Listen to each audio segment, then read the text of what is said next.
wabarakatuh. Kami dari kelompok 3, mahasiswa semester 6 Lokal C, Pendidikan Islam Anak Usia Dini, Fakultas Tarbiyah dan Keguruan, Universitas Islam Negeri Sultan Taha Saifuddin Jambi. Baiklah, kami dengan anggota saya sendiri Resti Wahyuni Tiastuti, Setiorini, El Nobela Elistika, Siti Barokatul Hasanah, dan Susi Melisa. Kami akan membahas tentang kependudukan dan keluarga berencana. Mata kuliah Deteksi Dini Tumbuh Kembang Anak Usia Dini.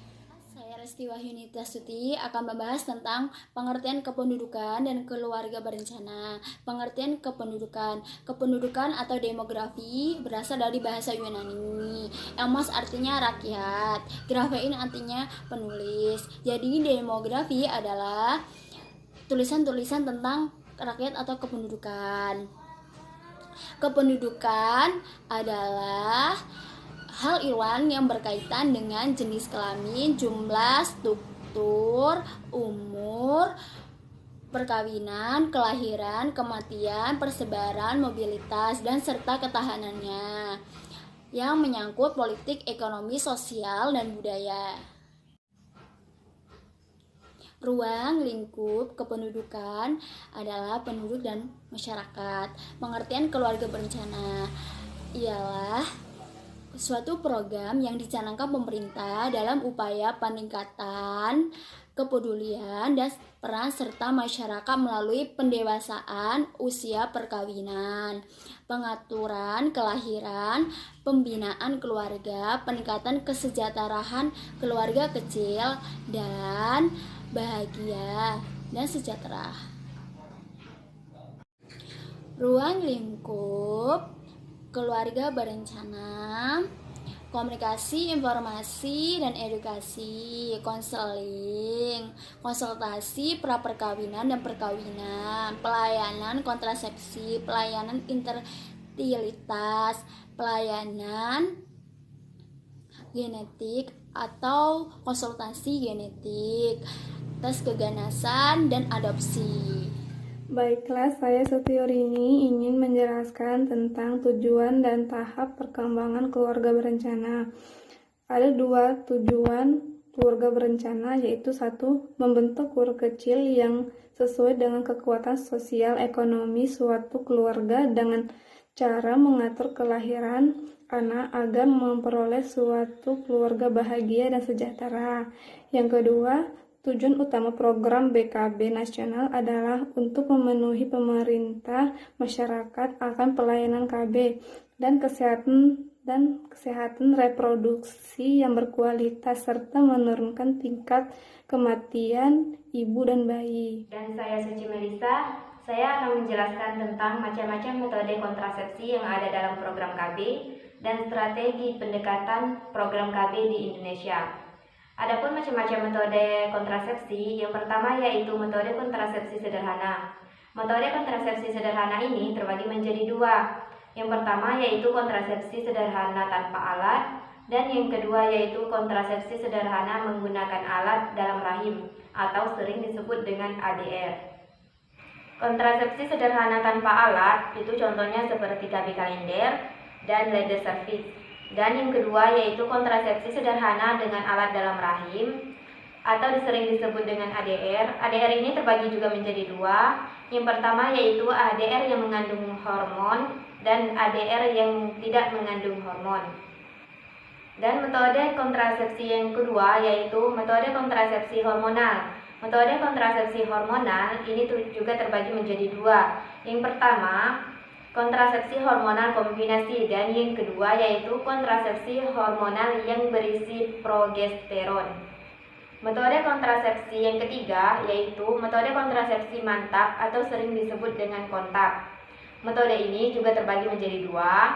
Yang pertama yaitu metode operatif wanita atau sering disebut dengan MOW, dan yang kedua metode operatif pria atau sering disebut dengan MOP. Dan yang terakhir, metode kontrasepsi yaitu metode kontrasepsi darurat atau sering disebut dengan AKDR. Selanjutnya, strategi pendekatan dalam program keluarga berencana yaitu Yang pertama, pendekatan kemasyarakatan. Yang kedua, pendekatan koordinasi aktif. Yang ketiga, pendekatan integratif. Yang keempat, pendekatan kualitas. Yang kelima, pendekatan kemandirian. Dan yang keenam, pendekatan 3 dimensi. Strategi pendekatan 3 dimensi ini mempunyai beberapa tahapan pengelolaan. Yang pertama, tahapan perluasan jangkauan. Yang kedua, tahapan pelembagaan. Yang ketiga, tahapan untuk anak-anak. Yang keempat, tahapan untuk ayah. Dan yang terakhir, tahapan untuk keluarga. Itulah yang dapat saya sampaikan. Saya akhiri. Wabillahi taufiq wal hidayah. Wassalamualaikum warahmatullahi wabarakatuh. Perkenalkan, nama saya Si'alna Bella Listika. Saya dari kelompok 3. Di sini saya akan menjelaskan tentang pelaksanaan kegiatan pembangunan. Program KKBPK memiliki banyak manfaat bagi keluarga. Tidak hanya bermanfaat dari sisi kesehatan, tetapi juga bermanfaat dari sisi ekonomi dan sosial budaya. Dari sisi kesehatan, program KKBPK bermanfaat bagi ibu dan anak. Yang satu, bagi ibu, A. mencegah anemia, kurang darah. B. KB dapat menjaga kesehatan fisik dan kesehatan reproduksi lebih optimal. C. Mencegah perdarahan yang terlalu banyak setelah persalinan dan mempercepat pulihnya kondisi rahim. Yang D. Mencegah kehamilan tidak diinginkan. KTD. E. Mendekatkan ibu pada pelayanan kesehatan. F. Meningkatkan keharmonisan keluarga. Yang kedua, bagi anak. A. Mencegah kurang gizi pada anak. B. Tumbuh kembang anak terjamin. C. Kebutuhan ASI eksklusif 6 bulan dapat terpenuhi. Dari sisi ekonomi, program KKBPK bermanfaat untuk yang pertama, mengurangi kebutuhan rumah tangga. Yang kedua, meningkatkan pendapatan atau ekonomi keluarga. Dari sisi sosial budaya, program KKBPK bermanfaat untuk satu, meningkatkan kesempatan bermasyarakat. Yang kedua, meningkatkan peran ibu dalam pengambilan keputusan keluarga. Yang ketiga, pendewasaan usia perkawinan atau PUV. Yang keempat, pengaturan kelahiran. Yang kelima, pembinaan keluarga. Yang keenam, peningkatan kesejahteraan keluarga. Yang ketujuh, pengelolaan kependudukan. Metode atau alat kontrasepsi modern terdiri atas 7 macam. Yang pertama, alat kontrasepsi dalam rahim atau AKDR.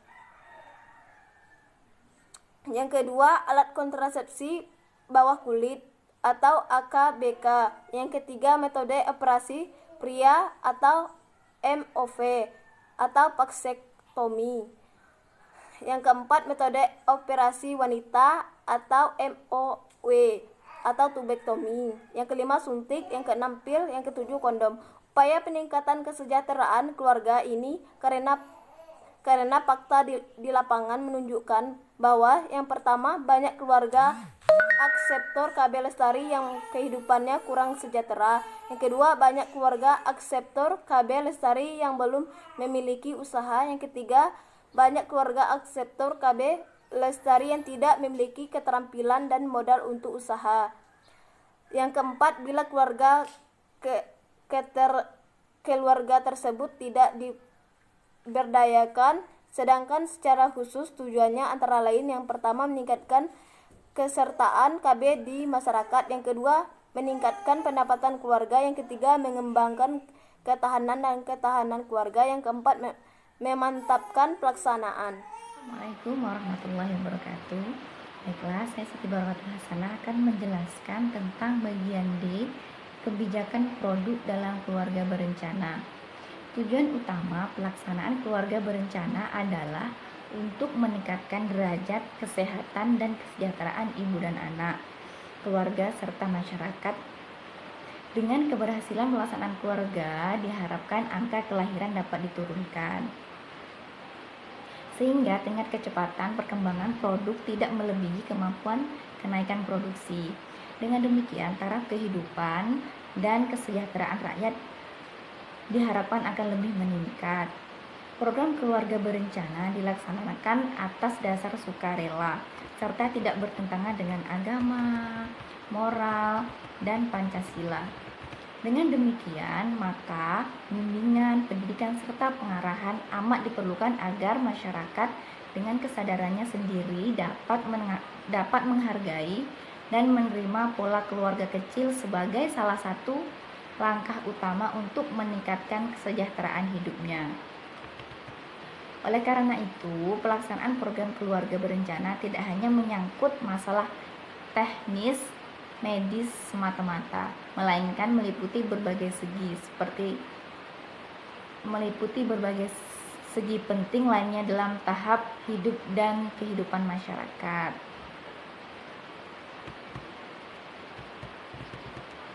Pelaksanaan program keluarga berencana meliputi kegiatan penerapan dan motivasi, pelayanan medis, pendidikan dan pelatihan, pengembangan logistik, pencatatan dan pelaporan serta penilaian dan penelitian kegiatan keluarga berencana.